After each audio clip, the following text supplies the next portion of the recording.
Hello guys, you are watching my channel, Actuarial Basics, and here, I am going to show you a very useful data tool function in Excel, which is, goal-seek. Goal-seek is basically used to calculate backward, to obtain an input that would result in a given output. This can also be called, what-if analysis or back-solving. Let's take an example. Suppose, we have principal amount today which is 10,000. And, we want to invest in bank for 20 years, at a simple interest rate of 9% per annum.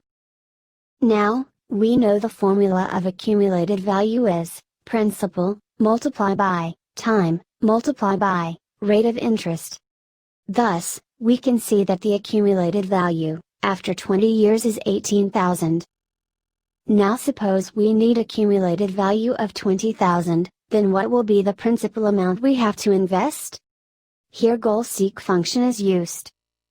Go to Data, then What-if Analysis, select Goal-seek. In the Set Cell box, enter the reference for the cell that contains the formula that you want to resolve.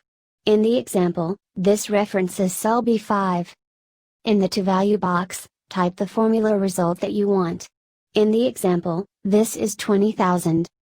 In the By Changing Cell box, enter the reference for the cell that contains the value that you want to adjust. In the example, this reference is cell B1.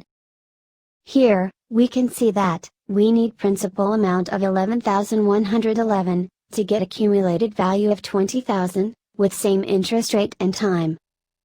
This is how goal-seek function is used. Thank you.